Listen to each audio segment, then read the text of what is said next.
vous retrouve aujourd'hui pour faire un point sur toutes mes astuces pour remédier aux petits maux hivernaux.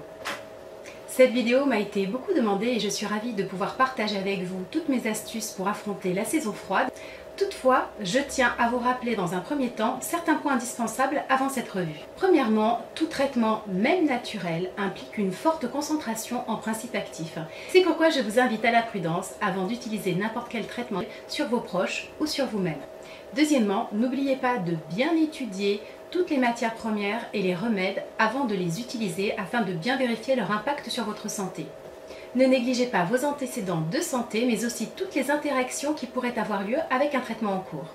Notez aussi que les enfants, les personnes âgées, les personnes enceintes ou bien les personnes qui souffrent d'une pathologie avérée sont particulièrement plus sensibles et fragiles que les autres individus. Il est donc important de se référer en premier lieu à un professionnel de la santé avant d'entreprendre n'importe quel traitement, même s'il est naturel. Enfin, notez que chaque individu a des réactions uniques qui lui sont propres. C'est pourquoi ce qui fonctionne pour moi ne sera peut-être pas le plus adapté pour vous. Je vais donc vous proposer différentes astuces naturelles afin que vous puissiez y trouver un remède susceptible de vous convenir. Si vos symptômes persistent ou bien si de la fièvre se manifeste, je vous invite à consulter le plus rapidement possible votre médecin traitant. Je commence ma sélection avec tous les remèdes homéopathiques que j'utilise au quotidien.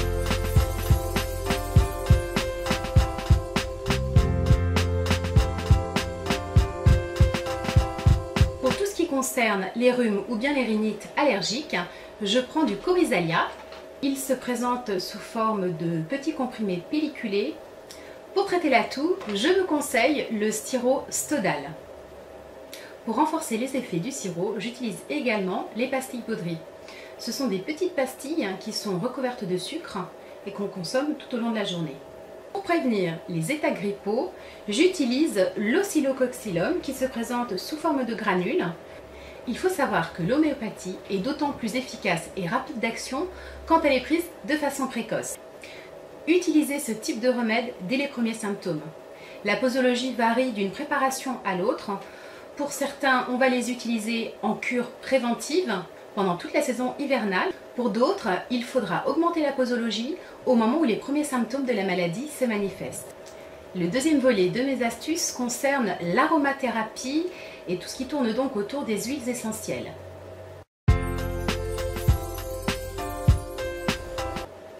Pour vous prémunir efficacement, je vous conseille l'huile de massage Immunité.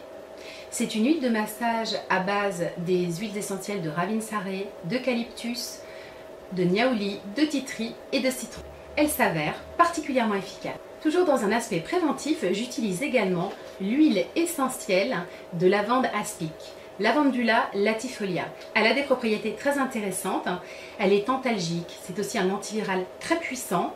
Elle stimule les défenses immunitaires et elle a un parfum légèrement camphré qui est assez agréable. J'utilise également l'huile essentielle de Saro, Cinnamosma fragrant, qui a des propriétés antivirales, antibactériennes, qui est un immunomodulant, c'est-à-dire en fait qu'elle va permettre de moduler les réactions du système immunitaire pour le rendre plus efficace au meilleur moment. Ces deux huiles essentielles ont aussi une action légèrement sédative et calmante, qui peut être intéressante pour apporter confort et relaxation.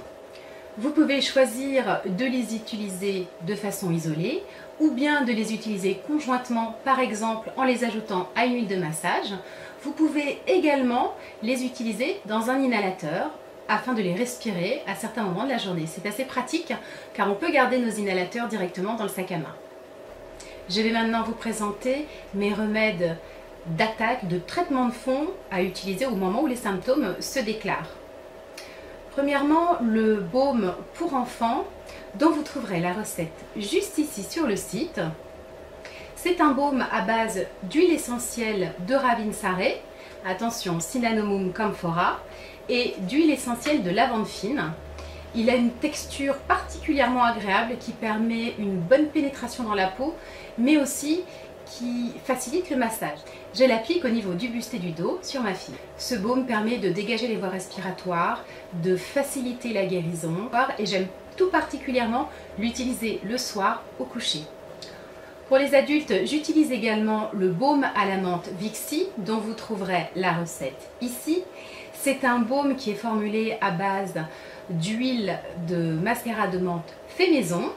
Il comprend aussi des huiles essentielles comme le niaouli et la lavande. Je n'hésite pas aussi à utiliser les huiles essentielles en diffusion quand nous sommes malades à la maison. Enfin, on n'y pense peut-être pas, mais j'utilise également les plantes, les légumes et les fruits sous différentes formes.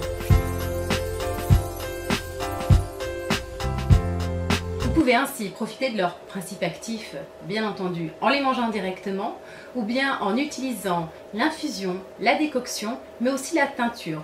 Ce sont des principes d'extraction que je vous explique juste ici sur le site. J'utilise ainsi le jus de sureau noir. C'est un jus que l'on trouve dans les magasins biologiques. Il est particulièrement indiqué pendant l'hiver puisqu'il va permettre de renforcer le système immunitaire. Il va agir sur les états grippaux, il va aider aussi en cas de rhume ou d'encombrement des bronches. Voici quelques idées de plantes, de fruits à utiliser en fonction de différents petits mots. L'oignon et l'hibiscus sont particulièrement indiqués en cas de toux, de laryngite et de pharyngite. L'eucalyptus et le thym vont vous permettre de vous aider à affronter un rhume. L'ail, le radis noir, le navet, mais aussi la date traitent à merveille la toux.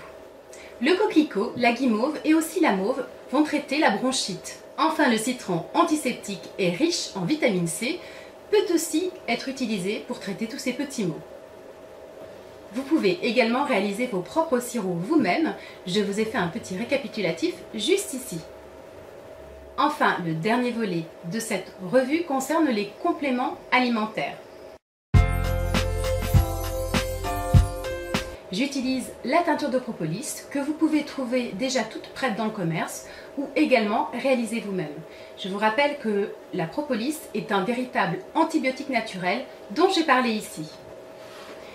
J'utilise également la teinture d'Echinacea qui va renforcer le système immunitaire en prévenant surtout les infections des voies respiratoires, les rhumes, les sinusites, les laryngites par exemple, mais aussi en réduisant la durée et la gravité des symptômes de la grippe. Donc c'est assez intéressant. Vous pouvez aussi trouver des ensembles tout prêts qui vont mélanger différentes extractions.